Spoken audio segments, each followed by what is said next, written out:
Hello everyone and welcome back to a new special episode. Today is the inaugural episode of a new series I decided to start. Now this is in my car rant format. This is how I do, most of my videos where I just sit down and talk about cars. But I came up with a new idea. I'm starting a new overall series. This is episode number 1 called Best of the Brands. Okay, we're going to be going through a few different supercar brands or even normal car brands. I'm going to have a bracket-like system where I compare cars, narrow it down, and ultimately find what is the best car made by each brand.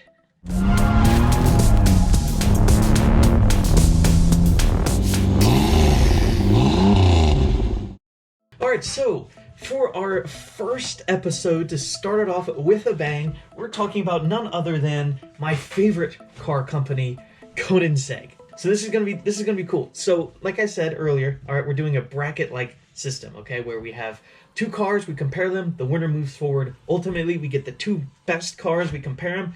Once we know what the winner is, we have the best car from that brand. Now we're starting out with Koenigsegg, as you can see by my signed Regera poster here. I am a huge Koenigsegg fan. It's my favorite brand. I think they make the coolest cars, and also they don't have that many cars, so this will be a good episode to sort of start off with. So we're going to compare all of their cars because they simply haven't made that many. I think they were officially introduced in '97, and then their first car came out like 2003 or 4 with the CC8S around that time. So they don't have that many cars, but we're going to be comparing all of them together and determining the best one. First off, we have the CC8S. Okay, this was Koenigsegg's first car. It had a twin supercharged, 2 centrifugal superchargers on I think it was like a 4.6 or 7 liter V8. Originally, it used a Ford design, like it was a Ford racing car that they took and they modified and made their own engine. I believe that it made about 660 horsepower or so, and at the time, that was the most powerful car you could get. They all came with manual transmissions, and I remember it debuting on Top Gear. It was this huge deal. Koenigsegg's here, you can take the roof off. It's this whole thing. Really cool car. The car that came after that replaced it was the CCX. All right, so this is basically the same as the CC8S, but it's a little bit more roomier. It comes with a few more creature comforts, and of course it makes even more horsepower. These also could come with a manual, or you could get them with a paddle shifter. Automatic. Same engine, I believe it was the twin centrifugal supercharged V8. I still think it was slightly less than 5 liters. It wasn't until then the later Agera models that you got the 5 liter V8. So in our bracket, all right, we got the CC8S versus the CCX, our first two cars. The next one, we have the Koenigsegg Agera, which is a replacement for the CCX, all right, that came later. That had the 5 liter twin turbo V8 that Koenigsegg is still using in its first form. That was completely from the ground design up. And then you also have the car that came after the Agera, the Jesko. Then on the other side, we have sort of Koenigsegg's different cars. These are their hybrid cars. We also have the Regera, which you can see pictured behind me. That's the same engine as the Agera and the Regera. That's sort of their grand touring car. And then you have the Gemera on the other side. So we're going to be comparing all of these cars and finding the best one. So first off, let's start with the originals, okay? We got the CC8S, which I believe only came in one form. You couldn't get like a higher version, a faster version of the CC8S. There was only the CC8S. So with the CCX, you actually got a few different versions of the car. You got the normal CCX, which I think it made about 800 horsepower or so. Then you got the CCXR, which on E85 made over 1,000 horsepower. That made like 1,000 some, I think it's like 1,018 only on E85, like biofuel stuff. It was a big deal when that came out. And then you have the CCXR Trevita, which is probably the most famous version of the car there is this. So Trevita, I think it's like 3 silvers or 3 milks or something. I don't know where milk came from. And so Koenigsegg specially designed to have 3 of these special edition CCXs. It was like this special silver carbon fiber. Like a lot of cars nowadays, you get different colored carbon fiber, but this silver one was super special. It might have been one of the first cars to do this, and it was such a difficult process that they actually planned on making 3. They only made 2 of them. So the CCXR Trevita is probably the peak CCX you could get. However, I'm actually not going to use it for this bracket. I'm going to use the CCXR because you could get those in stick shift. All of the CCXR Trevitas came with paddle shifters, and the stick shifters just cooler. So here's what we got. The CC8S versus the CCXR, and I think this is a pretty easy decision. We're gonna go with the CCXR. That's the win. All right, the CCX is literally just the CC8S, but better. It's improved. I think it's better looking. It makes more power. It kind of checks all of the boxes. Then moving down, we have now the Agera models versus the Jesko models. Okay, so these are Koenigsegg's track-focused cars. These sort of continuing the lineage of the original, the CC8S. All right, so the Agera has the 5-liter twin-turbo V8, and this came in also a few forms. You had your base Agera, which made, I think it's like 900 horsepower or so, 5-liter twin-turbo V8, and I really have to say, the Agera is one of the best looking supercars. Just the normal Agera is gorgeous. It really is good looking. It's like the CCX and more refined. It's got, more modern stuff in it. And also, I have to say, it comes with the coolest gauge cluster I've ever seen. Take a look at this. Now, they changed it in later models, but the original Agera had this crazy, circle that had everything in it. You had the tachometer in blue that went around. Then you had, the speedometer inside the tachometer. Then you had the boost at the bottom. It's like this crazy gauge. I have to say, it's my favorite gauge cluster I've ever seen. It's really cool. Now, you also had the Agera R, which is really neat looking car. It's basically just the Agera. It makes a bit more power. It's got a wing on it, or a bigger wing, which is really cool, and some other added stuff. That made over 1,000. I think it's around 1,200 horsepower. Again, I'm approximating with these horsepower numbers, but this made a bit more power. And then, of course, after that came the Agera RS. Now, there was an Agera S, and I think it was super limited. It was made only for certain markets. Honestly, I don't know that much about it. But there was the Agera S. I couldn't tell you that much about it. My bad. Sorry, Koenigsegg. But anyway, you have the next really famous one, which was the Agera RS. All right, now this car has active aero. This one, I think it made, again, about 1,200 horsepower, or you could get the megawatt upgrade engine, and that made 1,341 horsepower, which is exactly 1 megawatt of power. And that car is the same car that broke the top speed record. I guess it was quite a while ago, but it went 278 miles an hour, 277.9. But it broke the top speed record, which was still held by the Veyron at the time, I believe. So that was a significant car. They made 25 of those. I know a lot about it because it was really popular at the time because it beat the top speed record. It really helped Koenigsegg, up in popularity. That is a freaking cool car. Again, looks so cool. I love how the Agera models look. And, you could spec it however you wanted. People got the larger wings, you get the smaller wings. All of them look so cool. I would love to have them. Now, there is one more car that I'm including in the Agera range because it's that similar, even though it's not technically called the Agera. And this is the 1-to-1, the Koenigsegg 1-to-1. So they only made 6 of these, plus a prototype, so I guess it's technically 7. This car made 1,341 horsepower, and it only weighed 1,341 kilograms, hence the name 1-to-1. This was the first car that had a 1-to-1 power-to-weight ratio. Insane, okay? Now, this actually came out before the Agera RS, and it was super limited, and holy crap, it's cool. All right, so it was basically the most track-focused car Koenigsegg made at the time.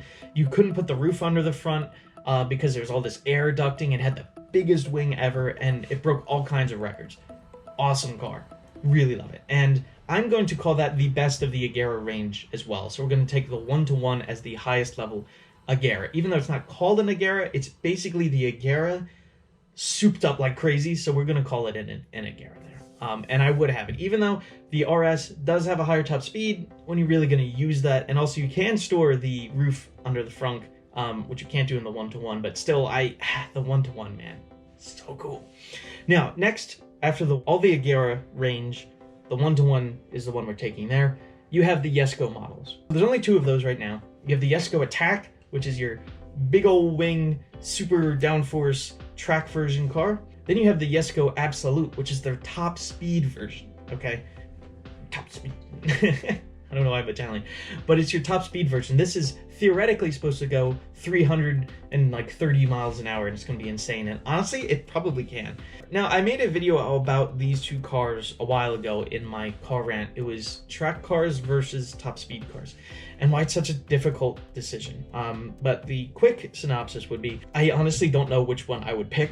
they both are so freaking cool, and there is something to being able to go that fast, but also the Jesko has all that downforce, but also the Absolute rides better on the road and whatnot. Honestly, it's day to day. I can't pick which one I like more. It's really hard to pick, but I can make this easy.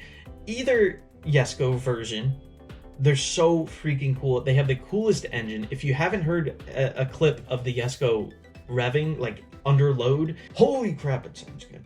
And you got this crazy light speed transmission, insane technology. However, whether it be the Attack or the Jesko, I'm gonna give the win to the Agera on this one, okay? And here's why. No, it's not as fast, but I mean, when you're going from 1,300 horsepower to 1,600 horsepower, I mean, you're going too fast anyway.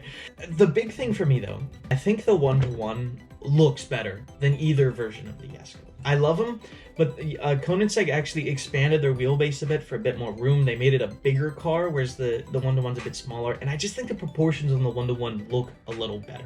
Now that's my opinion, totally. I also think that you get more of a raw, like, experience from the 1-to-1, but also that's just such a special car. They only made 7 of them. It was like the pinnacle of cars when that came out, and to me, I would personally rather have a 1-to-1 than a Jesko. Even though it's, like, by all measures not as good a car, I think it would be more fun to drive, and I just think it looks better. On the other side here, we have the hybrid cars from Koenigsegg. So we got the Regera, which you see behind me, love that car, and then you have the Gemera. These are sort of their grand touring cars. The Regera, I think, is so good looking, and they both come with Koenigsegg direct drive, which means there's no transmission. It's like a hybrid system with a gigantic torque converter, and there's no need to shift gears, which is pretty crazy. So the Regera came out first, and that's sort of their grand touring car, but also still track car, supercar thing. And then you have the Gemera, which is so cool. This is coming with a 2-liter 3-cylinder that makes like 600 horsepower plus a bunch of electric motors that make 1,700 horsepower. The Regera makes 1,500 horsepower. The big thing with the Gemera though is that you can seat 4 people in it, which is so cool. And so this is a really tough decision as well. Now, I love the Regera, as you can tell. That is such a cool car. The technology in that thing is insane. However, the technology in the Gemera is insaner. The 3-cylinder, and you can seat 4 people and go that fast. It's just insane. I can't imagine driving that car, and it's basically like the Gemera, but even more grand touring, even more luxurious. As much as I love the Regera, I think I'm actually going to give the Gemera the win on this one, just because of the crazy technology that it comes with. And that the Regera comes with crazy technology, but the Gemera comes with crazier technology, so the Gemera actually moves to the bracket there. Then our next 2 cars, we have the CCXR versus the 1-to-1. Now, my mind's already kind of made up on this one. I'm going to go with the 1-to-1. I love the CCX. And the fact that it comes with a manual transmission is so cool. Now, I actually saw a CCX recently. I was at the Philly Auto Show, and there's a CCX there. So cool. Love to see it in person. And I'm sure it's so analog, and you get to drive it with the stick shift. Awesome. However, I am going to go with 1-to-1 on this one. It makes a lot more power, but again, 800 horsepower is still so much. This makes 1,300 horsepower, but again, I think the 1-to-1 looks better, and it's a bit more refined, if you know what I mean. Like, CCX is Koenigsegg's sort of early car. I think the 1-to-1 makes general improvements in pretty much every area. It's a shame you can't get a stick shift anymore, but do you want that with 1,300 horsepower? I wonder how that would be. But I am going to give the 1-to-1 the win on this one. I think it's cooler, it's more special, and it's a bit more refined from Koenigsegg. So that leaves us with our 2 finalists, right? We have the Koenigsegg 1-to-1 versus the Koenigsegg Gemera. Now, these are 2 very different ends of Koenigsegg. You have the super hardcore, the most track-focused car, and then you have the sort of GT-est, most street-ready car, right? And these are 2 different cars, and they both are outstanding, and it's really hard to pick between the 2. On one hand, you actually have 1,700 horsepower with the Gemera. The other, you have 1,300 horsepower. Which is cooler? Man, there's something about a 4-seater Koenigsegg that is so freaking cool. I don't know. There's nothing else like it at all. However, I am going to give the win to the Koenigsegg 1-1. Okay, so here are my reasons for that. The 1-1 has a transmission. You get to shift gears with that. You also get a directly mounted V8 directly behind you. The Gemera is so cool and I love what it is, but as far as what a Koenigsegg and what a supercar, hypercar should be, and I feel like the 1-1 wins that. I personally think the 1-1 is a cooler car than the Gemera, even by only this much. And as a sports car, the 1-1 makes more sense. Right, obviously as like a Grand Touring car, you would take the Gemera. I personally would rather have the sports car that the 1-1 is. So that gives us the winner of our first best of the brand car, the Koenigsegg 1-1. What an awesome car. I think this is Koenigsegg's coolest car. I can't wait to see more of the stuff they're coming out with. The Jesko is also freaking awesome. All of them are so cool, but I think the Jesko wins the Koenigsegg best car. So, thank you everyone for watching. This is episode 1. We will have more coming with different brands. I hope you all like it, and I will see you later. Goodbye.